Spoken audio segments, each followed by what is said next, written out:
Video like जरूर कर लीजिए और ऐसे वीडियो लगातार फ्री में पाने के लिए चैनल को तुरंत सब्सक्राइब कर लीजिए और बेल आइकन को जरूर टैप कर लीजिए ताकि आगे भी सारे वीडियो आपको मिलते रहे। यूट्यूब में फॉलो करते हैं तो प्लीज ये वाला फ्री टेलीग्राम चैनल जरूर ज्वाइन कर लीजिएगा। सारे नोटिफिकेशन सारे अपडेट यहीं पे आते हैं, ध्यान रखिए। नमस्कार दोस्तों देखिए आरओ की जो PYQ की सीरीज़ चल रही है तो उसमें अब हम लोग UPG के ख़त्म कर चुके, जो आरओ में पूछे गए आरओ में। दूसरा मिसलेनियस का कर चुके हैं, पॉलिटी का कर चुके हैं, ज्योग्राफी के भी ख़त्म कर चुके हैं। अब इन्वायरमेंट का ये एक ही वीडियो है, एक ही वीडियो में पूरे आरओ में जितने प्रश्न इन्वायरमेंट से आए हैं उसको भी देख लेंगे। इसके बाद साइंस का और हिस्ट्री का कराऊंगा। फिर जब ये हो जाएगा तो हम लोग हज़ार MCQ इन सब के देख लेंगे, बहुत ही शानदार ब्रीफ में एकदम डिटेल एक्सप्लेनेशन के साथ पूरा सिलेबस प्री और मेंस का कवर करवा दूंगा। ऐसे आप संपूर्ण तैयारी अगर हमारे साथ जुड़ के करते हैं बहुत ही शानदार, जितना देंगे उतना पढ़ते हैं, बेहतरीन डाउट वगैरह जो है वो सब पूछिए। 64 टेस्ट भी हम आपको साथ में देंगे, डेली आपकी प्रैक्टिस के लिए क्विज भी कराएंगे, स्टडी मटेरियल भी देंगे, करंट अफेयर्स भी देंगे, जितने डाउट हो वो भी पूछिए, ठीक है। तो आप इन नंबरों पे कांटेक्ट कर सकते हैं। चलिए फिर देर किस बात की, वीडियो शुरू करते हैं। मेरा नाम आशीष तिवारी है। चलिए, मोनोक्लाइमेक्स प्रिंसिपल वॉज प्रपाउंडेड बाय, मोनोक्लाइमेक्स सिद्धांत किसने दिया था? तो इसको देने वाले थे एफई क्लीमेंट्स। कौन किसने दिया था? एफई क्लीमेंट्स ने। अगला सवाल देखते हैं। अगले सवाल में ये एक्ट है, देखिए एक एक्ट से रिलेटेड सवाल जरूर आता है, ठीक है। जैसे फॉरेस्ट कंजर्वेशन एक्ट, वन संरक्षण अधिनियम, ये 1980 में आया था। इन्वायरमेंट प्रोटेक्शन एक्ट यानी पर्यावरण संरक्षण अधिनियम 1986 में आया था। Air prevention and control of pollution act 1981 में। वाटर पोल्यूशन कंट्रोल एक्ट 1974 में, ठीक है। यानी 1, 2, 3, 4 सही है। ऐसे ही वाइल्ड लाइफ प्रोटेक्शन एक्ट, ये भी बहुत इंपॉर्टेंट है, वन्य जीव संरक्षण अधिनियम 1972 में आया था, इसको भी याद रखना। बायोडाइवर्सिटी एक्ट 2002 में आया था, ये भी काफ़ी इंपॉर्टेंट है। चलिए अगला देखते हैं। नदी का जल प्रदूषण किसमें मापते हैं? The water pollution of the river is measured by, तो हम किसमें नापते हैं? Amount of oxygen dissolve in water, है ना, कि पानी में कितनी ऑक्सीजन घुली हुई है, उससे मापते हैं पॉल्यूशन का लेवल। अगला है, घटते उत्पादकता के क्रम में अधोलिखित में कौन सा परितंत्र क्रम सही है? विच of the following ecosystem sequence is correct in order of decreasing productivity, ठीक है। यानी सबसे ज़्यादा प्रोडक्टिविटी किसकी है और सबसे कम किसकी है? तो सबसे ज़्यादा तो प्रोडक्टिविटी मैनग्रूव की होती है, तो यहाँ 2 जगह मैनग्रूव है, तो ये 2 ऑप्शन तो होंगे नहीं। मैनग्रूव के बाद ग्रासलैंड होता है, फिर लेक्स आता है और फिर ओशियन आता है, ठीक है। यानी सी बिल्कुल सही हो जाएगा इसका। अगला प्रश्न देख लेते हैं। निम्नलिखित में से किस राष्ट्रीय उद्यान ने वन्यजीव प्रबंधन के लिए ड्रोन या मानव रहित हवाई वाहन का उपयोग करना प्रारंभ कर दिया? Which of the following national park has started using drones और unmanned aerial vehicles for wildlife management? तो देखिए ये करंट अफेयर्स में जो न्यूज़ में हुआ करे उसको कवर लिया करो, ठीक है। तो इसका तो सही आंसर बंदीपुर था। कौन सा है? बंदीपुर हो जाएगा। और फिर ऐसे आपको पता होगा भाई, जैसे परियार है ये केरल में है ना, केरल में है, और आपका बंदीपुर कर्नाटक में है, पता होगा आपको, कर्नाटका। कॉर्बेट उत्तराखंड सबको पता होगा, और रणथंभौर राजस्थान, ठीक है। चलिए अगला देख लेते हैं। भारत वन स्थिति रिपोर्ट। अब देखिए फॉरेस्ट डाटा 2019, इस बार भी आपको 2019 का फॉरेस्ट डाटा करना है, पर नहीं करना होगा क्योंकि देखिए 2023 का फॉरेस्ट डाटा आ गया है। अब जो आपको डाटा करना है वो 2023 का फॉरेस्ट डाटा करना है। वो हमने अपनी मिसलेनियस की PDF में पूरा जो है उसको करा दिया है। आप मिसलेनियस की पूरी PDF ले सकते हैं। मिसलेनियस में 19 टॉपिक हैं, बस उतने को करना है। और पूरी 19 टॉपिक वो आपको 60 से 70 पेज की PDF में मिल जाएगी। उसको आप पूरा करिए, 20+ सवाल मिलेंगे। सारी रिपोर्ट्स उसमें इंपॉर्टेंट डाटा से दिया गया है। तो इसका तो कोई औचित्य नहीं है। वैसे मिज़ोरम था इसका, नहीं मिज़ोरम नहीं, मणिपुर था, पर अब बेकारी है, अब कुछ और हो जाएगा, छोड़ो इसको। भारत में निम्नलिखित में से किसे एक जैव विविधता हॉटस्पॉट माना जाता है? तो देखिए अरावली, वेस्टर्न घाट, ईस्टर्न घाट, इंडो गैंजेटिक प्लेन, इसमें तो है वेस्टर्न घाट। आपको पता है भारत में 4 बायोडाइवर्सिटी हॉटस्पॉट है।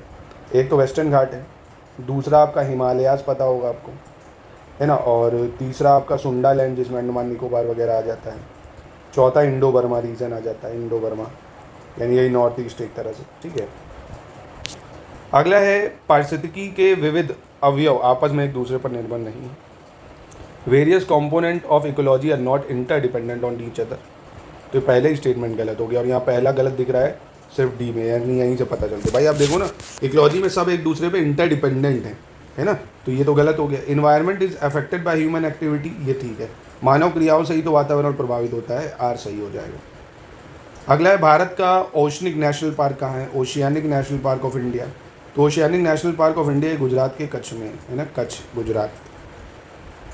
जीवाश्म ईंधनों में एकमात्र ऊर्जा का चरम स्रोत क्या है? The only peak source of energy among fossil fuel. तो फॉसिल फ्यूल्स में एनर्जी का जो मेन स्रोत है वो होता है सन। क्या होता है? सन इंसोलेशन। अगला पारिस्थितिकी तंत्र का प्रेरक बल होता है, the driving force of ecosystem. क्या होता है भाई driving force of ecosystem? Carbohydrate, biomass, carbon या सोलर एनर्जी। अब कोई भी पारिस्थितिकी तंत्र अगर सूर्य की किरण ही नहीं आएगी तो प्रोड्यूसर अपना खाना नहीं बनाएंगे, तब तक वो शुरू ही नहीं होगा कोई भी ना। तो सोलर एनर्जी से शुरू होता है। अगला देखते हैं, रामसार सम्मेलन किससे संबंधित है? Ramsar convention is related to, तो रामसार कन्वेंशन वेटलैंड कंजर्वेशन से संबंधित है ना। आर्द्र भूमि जो होती है, आर्द्र संरक्षण भूमि। और वेटलैंड डे हम लोग कब मनाते हैं? अगर ये पूछ ले, ये भी काफ़ी इंपॉर्टेंट है कि वेटलैंड डे कब मनाया जाता है। तो ये 2 फरवरी को मनाते हैं, इसको याद रखना। वेटलैंड डे कब मनाते हैं? 2 फरवरी को मनाया जाता है। किसी का बर्थडे हो उसके आसपास से ऐसे करके याद कर लो भाई, है ना। तो 2 फरवरी को याद रख लो। रामसार कन्वेंशन कब हुआ था? तो रामसार कन्वेंशन जो है 1975 से लागू हुआ था, ये भी याद रख लेना। रामसार कहाँ है? ईरान में जगह है। राष्ट्रीय वनीकरण एवं पारिस्थितिकी विकास बोर्ड की स्थापना भारत सरकार द्वारा की गई थी कब? National afforestation and ecological development board was establish by the government of India 1987, 92, 95 या 98। तो इसकी स्थापना करी गई थी 1992 में। कब करी गई थी? 1992 में। और ये है कहाँ पे? ये न्यू दिल्ली में है ना, न्यू दिल्ली, ठीक है, 1992। अगला देख लेते हैं, by which organization is the global climate risk index publish. तो ग्लोबल क्लाइमेट रिस्क इंडेक्स या वैश्विक जलवायु जोखिम सूचकांक, इसको कौन पब्लिश करता है? जर्मन वॉच पब्लिश करता है, ठीक है। अगला है, वन अनुसंधान संस्थान कहाँ है? Forest research institute. ये कहाँ पे है फॉरेस्ट रिसर्च इंस्टीट्यूट? तो नागपुर, न्यू दिल्ली, भोपाल, देहरादून। इनमें से आपको जंगल सबसे बढ़िया देहरादून में दिखेंगे, तो ऐसे याद कर लो, देहरादून, ठीक है। तो वन संरक्षण कहाँ है? देहरादून। फिर अगला कह रहा है, biosphere is an example of an open system. जीवमंडल एक खुला तंत्र का उदाहरण है। और after the initial input of matter in the biosphere, new matter can not be added again, but there is no restriction on the input and output of energy. तो यहाँ पे देखिए कौन सा सही होगा, तो ये ए वाला सही है, आर गलत हो जाए, क्योंकि जीवमंडल में पदार्थ के प्रारंभिक निवेश के बाद पुनः नए पदार्थों का निवेश नहीं हो सकता, ये गलत है। वो तो हो ही जाता है ना, क्लोज थोड़ी होता है वो। अगला देखते हैं, जैविक एवं अजैविक संगठकों के मध्य बिचौलिया का कार्य कौन करता है? यानी बायोटिक यानी living things, abiotic non living things.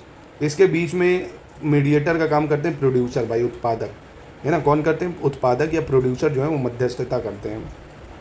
अब जैसे मिट्टी है, देखो मिट्टी क्या है? अबायोटिक, और पौधा लगाया हमने उसमें तो वो बायोटिक है ना। इसके बीच में ये क्या होगा? प्रोड्यूसर का ही तो काम करेगा, ठीक है। चलो, ऊपरी वायुमंडल की ओजोन परत का चरण निम्नलिखित में से किससे हो रहा है? विच of the following is causing depletion of ozone layer.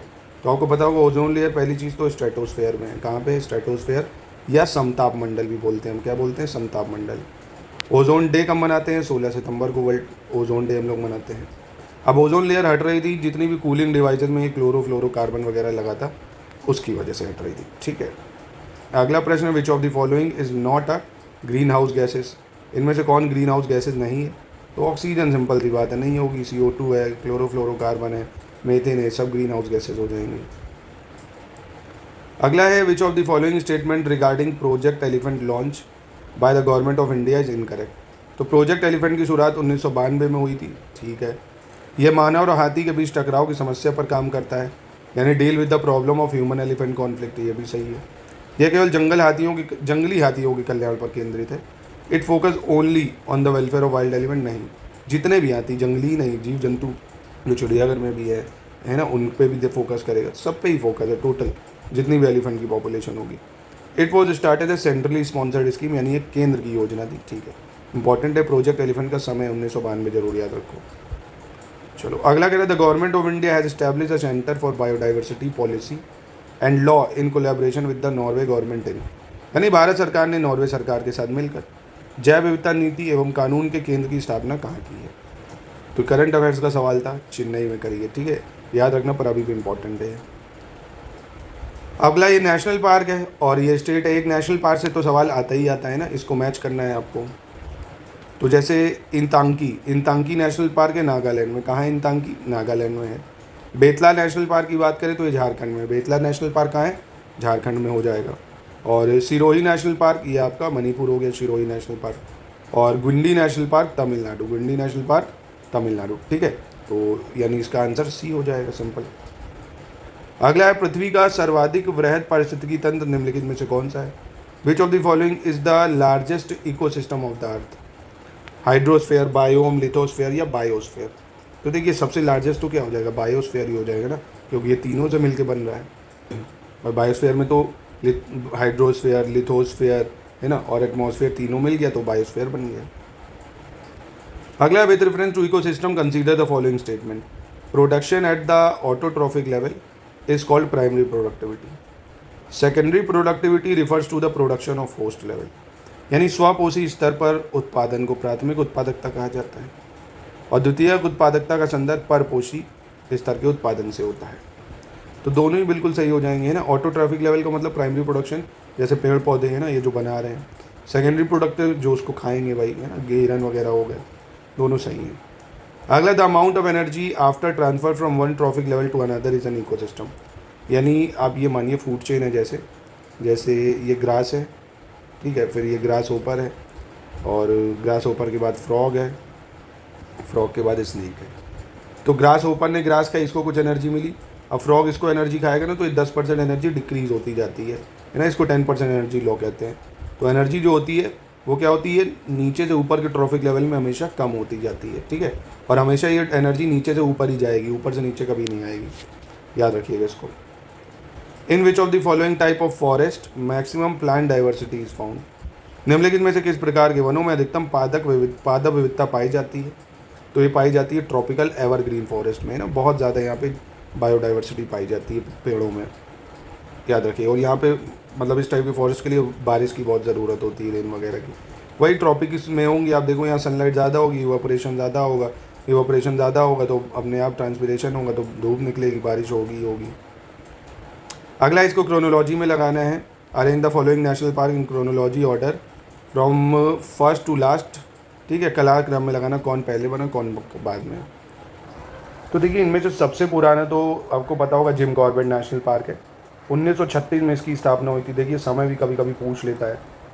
और इसका पहले नाम क्या था? जिम कॉर्बेट से पहले इसका नाम था हैली नेशनल पार्क। क्या था? Hailey national park. अब जिम कॉर्बेट के बाद बनता है कान्हा नेशनल पार्क 1955 में। कौन बनता है? कान्हा 1955 में। और ये है कहाँ? कान्हा एमपी में और जिम कॉर्बेट उत्तराखंड में। और साइलेंट वैली ये केरल में 1984 में इसकी स्थापना होती है। और फिर बचा काजीरंगा, इसकी स्थापना 1974 में होती है। तो आप मैच कर सकते हो। देखो पहले सबसे पहले कौन हुआ है? जिम कॉर्बेट हुआ है, तो 2 पहले आ गया, यही आंसर हो गया। उसके बाद 4, फिर 3, फिर 1। ठीक है, तो नेशनल पार्क का टाइम भी पूछ लिया जाता है, आप देख सकते हो पेपर। आर ओ का लेवल थोड़ा अलग है, आपको हर चीज़ करनी होगी अलग से। जितना आप स्टडी मटेरियल देते हैं उतना 100% मोर देन इनफ होगा। The unit of measurement of ecological footprint, पारिस्थितिकी पदछाप के माप की इकाई क्या होती है भाई? तो हम लोग किस में मापते हैं? ग्लोबल हेक्टेयर में मापते हैं। किस में मापते हैं? ग्लोबल हेक्टेयर में मापते हैं, याद रखना। विच of the following is situated in Chhattisgarh? Anshi national park, Betla national park, Indravati national park और गोगामल नेशनल पार्क। तो देखिए बहुत ही आसान था। इंद्रावती जो है, यहाँ नदी भी है ना इंद्रावती, एक तो ऐसे इंद्रावती नेशनल पार्क भी है, ये छत्तीसगढ़ में है। ठीक है, ऐसे गोगामल की बात करें महाराष्ट्र में गोगामल नेशनल पार्क। बेतला की बात करोगे तो ये झारखंड में है Betla national park. Anshi national park ये आपका कर्नाटक में है। कहाँ पे है? कर्नाटका में है। ठीक है, तो ये कर्नाटक है, बेतला झारखंड है, गोगामल महाराष्ट्र है, इंद्रावती छत्तीसगढ़ हो गया। अगले प्रश्न में ये बायोस्फीयर रिजर्व है और ये स्टेट है, मैच करना है। सिमलीपाल, दिहांग दिबांग, नौकरे, कोल्ड डेजर्ट। तो आसान है, सिमलीपाल सबको पता होगा उड़ीसा में भाई, तो ए में 4 हो गया। ए में 4 2 जगह दिख रहा है, तो यानी ये 2 ऑप्शन में कोई होगा। इसके बाद दिहांग दिबांग पता होगा आपको भाई, माउंटेन रेंजेस आप पढ़ चुके हो, नदियाँ पढ़ चुके हो। दिहांग दिबांग अरुणाचल प्रदेश में, यानी बी में 3 हो गया, तो यानी डी हो जाएगा भाई, है ना। यानी सिमलीपाल हो गया उड़ीसा, और दिहांग दिबांग हो गया अरुणाचल प्रदेश, नौकरेक हो गया आपका मेघालय, कोल्ड डेजर्ट आपका उत्तर प्रदेश या हिमाचल प्रदेश, बताओ कौन? तो हिमाचल प्रदेश हो जाएगा आपका कोल्ड डेजर्ट। ठीक है, अगला है विद रेफरेंस टू भितरकर्णिका जो गरन है। भितरकर्णिका क्या है? भितरकर्णिका पूरा लिखा भी नहीं, ग्राम होना चाहिए, गरन। It is situated in the delta of Vamsadhara and Subarnarekha river. It is situated in West Bengal. तो यहाँ पे देखिए दोनों स्टेटमेंट गलत है। पहली चीज़ भितरकर्णिका आपको पता होगा ये उड़ीसा में है। कहाँ पे है? उड़ीसा में है, ना कि वेस्ट बंगाल में। तो ये गलत हो गया। दूसरा, ये जो सिचुएटेड है, ये सिचुएटेड है जो ब्राह्मणी नदी है, ब्राह्मणी नदी, वैतरणी नदी है ना, उसके डेल्टा पे। ब्राह्मणी और बैतरणी नदी के डेल्टा पे, ना कि वंशधरा और सुवर्णरेखा। तो दोनों स्टेटमेंट यहाँ गलत हो जाती है, ना ए सही है ना बी। यूनेस्को ने जुलाई 2016 में भारत के निम्नलिखित किस राष्ट्रीय उद्यान को विश्व धरोहर स्थापित घोषित किया था? तो ये देखिए करंट अफेयर्स का सवाल था उस टाइम। कंचनजंगा नेशनल पार्क था, ठीक है। तो ये अब तो कोई मतलब का नहीं रहा। और कंचनजंगा नेशनल पार्क है कहाँ भाई? सिक्किम में। कहाँ पे? सिक्किम में। काजीरंगा ये कहाँ है? असम में है। कॉर्बेट अभी आपको बताया मैंने। और valley of flower national park ये उत्तराखंड में है, और ये भी उत्तर ही हो गया। अगला है, in which of the following cities is the Indian Institute of Ecology and Environment located? किसमें Indian Institute of Ecology and Environment स्थित है? तो ये है Indian Institute of Ecology and Environment, New Delhi में। Biodiversity is defined as, biodiversity जैव विविधता क्या होता है? Range of different species in an environment, यानी किसी पर्यावरण में विभिन्न प्रजातियों की श्रेणी। Daily and seasonal changes in an environment, गलत है ये। Difference of one species from another, गलत है। Effect of physical component as on environment, ये भी गलत है। पहला सही हो जाएगा। The national biological diversity authority of India was establish, तो इसकी स्थापना कब हुई थी? भारतीय राष्ट्रीय जैविक विविधता प्राधिकरण की। National biological diversity authority of India 2003 Chennai में बना था। इंपॉर्टेंट है, इस बार भी पूछ सकता है। 2003 चेन्नई। अगला, which of the following is the most harmful air pollutant? कौन सा वायु प्रदूषक सर्वाधिक हानिकारक है? Ozone, hydrogen sulphide, carbon dioxide या कार्बन मोनोऑक्साइड? तो सबसे गंदा होता है कार्बन मोनोऑक्साइड। आप कोयला वोयला जला दो ना और ग्रेट बंद कर दो, मर जाओगे दम घुट के। बहुत ज़्यादा कार्बन मोनोऑक्साइड निकलता है, जिससे ऑक्सीजन की मात्रा कम होने लगती है ना। तो carbon monoxide. Which of the following gases is responsible for the depletion of ozone layer? निम्नलिखित में से कौन सी गैस ओजोन परत को हटाती है? अभी बताया था CFC। Which of the following activity disturb the ecological balance? Chopping would, social forestry, one महोत्सव या अफॉरेस्ट्रेशन? किस कार्य से पारिस्थितिकी संतुलन बिगड़ता है? लकड़ी काटने से, सामाजिक वानिकी, वन महोत्सव या वन रोपण? तो बहुत ही मतलब 100 में से 100 बच्चों ने इसको सही करा होगा भाई। अगला, ecology is the study of inter relationship between, पारिस्थितिकी निम्नलिखित में किसके बीच पारस्परिक संबंधों का अध्ययन है? ऑर्गेनिज्म, इन्वायरमेंट, मैन और फॉरेस्ट, सॉइल वाटर या हस्बैंड वाइफ? बताइए, ये भी कोई है मतलब सवाल है ये। तो ऑर्गेनिज्म और इन्वायरमेंट, इनके बीच में जो रिलेशन होता है ना, उसको बोलते हैं इकोलॉजी। जैसे मगरमच्छ भाई ऑर्गेनिज्म है, इन्वायरमेंट पानी, उसके बीच क्या रिलेशन है? Soil erosion can be prevented, मृदा क्षरण को कैसे रोक सकते हो?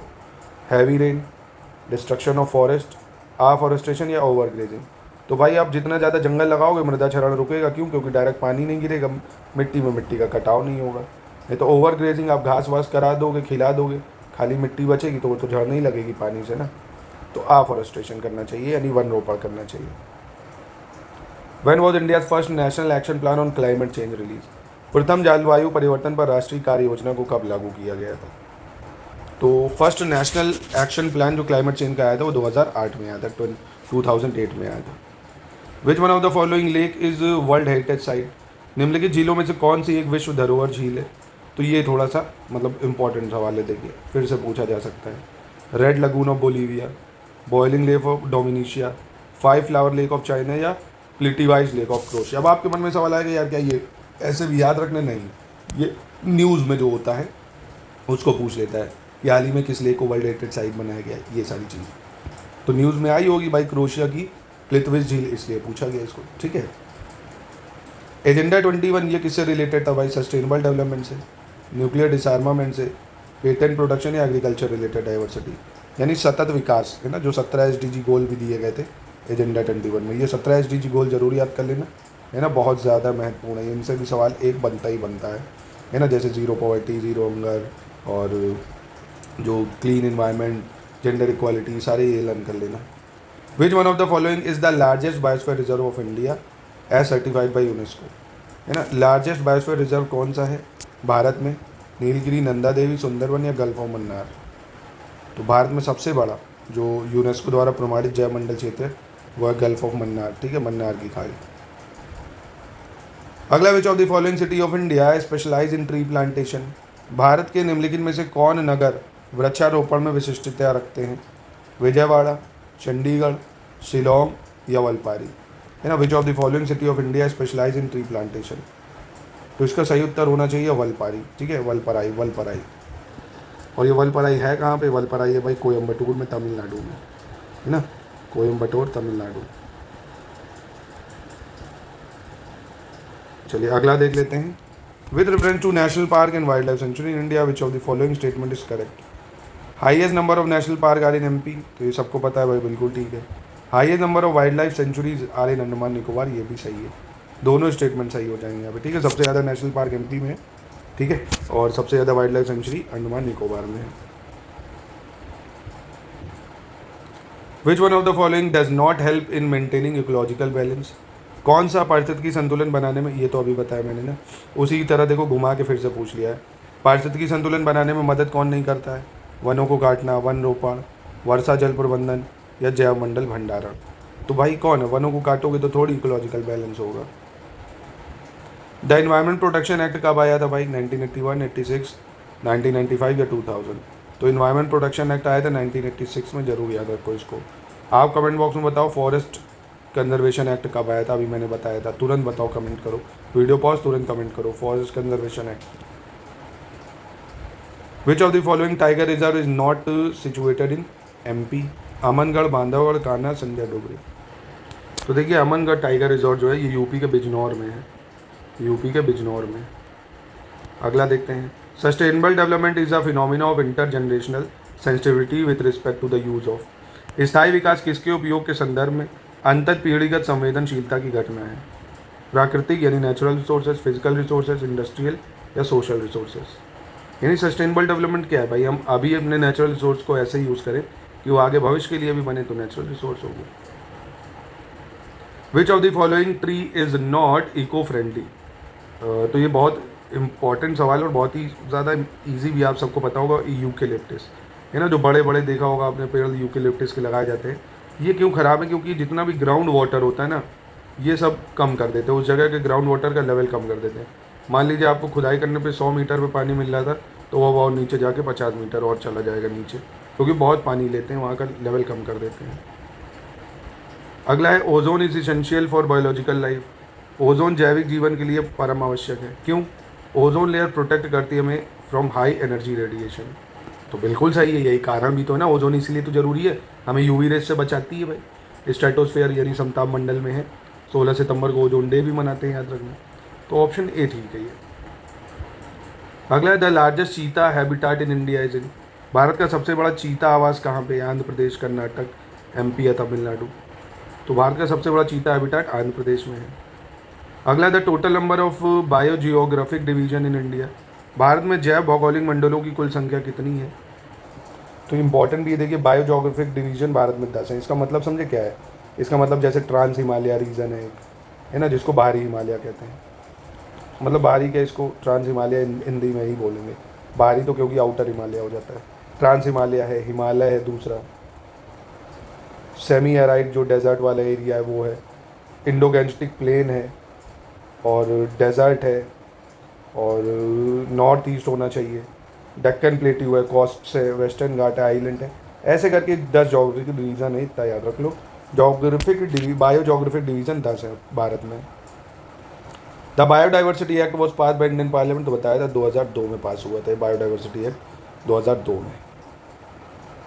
विच of the following is the most stable ecosystem? Desert, mountain, ocean या फॉरेस्ट? तो देखिए स्टेबल तो ओशियन होगा ना, क्योंकि इतना बड़ा है ओशियन, उसमें इतनी जल्दी चेंजमेंट आसान नहीं होगा। उसमें अगर एक स्पीशीज़ कोई गायब भी हो गई तो इतना जल्दी उस पर इकोसिस्टम पे फ़र्क नहीं पड़ेगा, है ना। अब भाई मैं मान लो आप एक बड़ा शहर, ठीक, वो आपका है, और एक छोटा सा कमरा है, तो कमरे में कुछ होगा जल्दी पता चलेगा, पूरे बड़े शहर में होगा तो थोड़ी होगा ना। तो ऐसे ओशियन जो है एक स्टेबल इकोसिस्टम है। The greenhouse effect mainly occur due to. हरित गृह प्रभाव किस लिए होता है? कार्बन डाइऑक्साइड एटमॉस्फेयर में होता है इसलिए। इंफ्रारेड रेडिएशन विकिरण से, मॉइस्चर से, ओजोन से। तो बताओ कितना आसान, पहले ही हो जाएगा। The gradual change in the frequency of field in time is called. एक क्षेत्र के प्रारोहण में समयांतर क्रमबद्ध परिवर्तन को क्या कहते हैं, है ना। तो ग्रेजुअल जो चेंज होता है लगातार, तो उसको अनुक्रमण बोलते हैं। क्या बोलते हैं? अनुक्रमण या सीक्वेंसी, है ना। जैसे आप देखोगे पहले क्या है, बंजर भूमि है, फिर धीरे से घास होगी, थोड़े बड़े पेड़ होंगे, फिर और बड़े पेड़, फिर फल देने लगेंगे, है ना। तो ग्रेजुअल चेंज जो होगा फ्रीक्वेंसी किसी भी फील्ड में, तो सक्सेशन आपने पढ़ोगे एक वो, ऐसे ही ये सीक्वेंसिंग, कि धीरे धीरे जो चेंजमेंट होगा किसी फील्ड में। Which one of the following area is considered a hotspot with respect to biodiversity. तो अभी बताया बायोडाइवर्सिटी हॉटस्पॉट कौन है इनमें से? Gangetic plain, eastern Himalaya, Gujarat या सेंट्रल इंडिया। तो क्या हो जाएगा आपका? ईस्टर्न हिमालय हो गया आपका। तो अभी 4 बायोडाइवर्सिटी हॉटस्पॉट बताए थे ना, तो ईस्टर्न हिमालय हो गया। ठीक है, चलिए अगला और अंतिम प्रश्न भी है शायद ये। The biggest source of air pollution in big cities of India. Bharat के बड़े नगरों में वायु प्रदूषण का सबसे बड़ा स्रोत कौन है? Thermal power sector, industrial sector, urban solid sector या ट्रांसपोर्ट सेक्टर। तो बड़े देखिए जितने भी नगर, वहाँ पे सबसे ज़्यादा जो वायु प्रदूषण है वो परिवहन के द्वारा या ट्रांसपोर्ट सेक्टर के द्वारा होता है। ठीक है, तो ये सबसे बड़ा रीज़न है। विच of the following was not included in the 8 mission of climate action plan of government of India. निम्नलिखित में से कौन सा भारत सरकार की जलवायु कार्य योजना क्लाइमेट एक्शन प्लान के 8 मिशन में सम्मिलित नहीं किया गया है? तो ये गवर्नमेंट देखो 8 मिशन चालू करे थे। National solar mission, national mission for sustaining habitat, national mission for sustaining the Himalayan ecosystem, national mission for sustainable agriculture, energy efficiency, water mission, national mission for green India और general knowledge of climate change, है ना। तो इस तरह की जो current affairs होते हैं ना इन्वायरमेंट वाले, उनको जरूर करा करो, उससे भी सवाल बहुत बनता है। तो यहाँ पे एटॉमिक एनर्जी नहीं है कहीं पे भी, ठीक है, एटॉमिक एनर्जी। चलिए अगला है which one of the following act as biological indicator of air pollution. तो मैंने बताया था ना लिकेन, मॉसेस, ये सब बायोलॉजिकल इंडिकेटर है एयर पोल्यूशन के। ये ठंडी जगहों पे होते हैं, अगर हल्का सा भी प्रदूषण होता है ना तो ये सब खराब हो जाते हैं। तो लिकेन और मॉसेस। चलिए अंतिम प्रश्न ये अब खत्म हो गया। विच one of the following fuel causes minimum environmental pollution. ठीक है, निम्नलिखित ईंधनों में से कौन सा न्यूनतम पर्यावरण प्रदूषण उत्पन्न करता है? डीजल, कोल, हाइड्रोजन या कैरोसिन। तो बहुत आसान है भाई, हाइड्रोजन फ्यूल जो होता है ये बहुत ज़्यादा कम जो है वो फ्यूल मतलब पोल्यूशन इमिट करता है, तो सी हो जाएगा इसका। तो यहीं पे इसकी समाप्ति, इन्वायरमेंट ख़त्म हो गया। अब कल से मैं आपको साइंस के करा दूंगा, ठीक है, साइंस या इकनॉमी जो भी देखता हूँ कल, साइंस या इकनॉमी आप बता दीजिए, आप पे मैं छोड़ दे रहा हूँ, इनमें से किसका कराऊंगा। एक ही वीडियो दूंगा, पूरा ख़त्म करा दूंगा, ठीक है। अगर इसमें 300-400 होंगे तो 100 करके दूंगा, ठीक है। वो देख लेते हैं कितना होगा, कल आपको दूंगा मैं। बाकी दोस्तों आप हमसे जुड़ के हमारे पेड ग्रुप को भी ज्वाइन करके तैयारी आप मेरे साथ हमारे ग्रुप के साथ जुड़ के कर सकते हैं, सारी गाइडेंस आपको प्रोवाइड कराएंगे।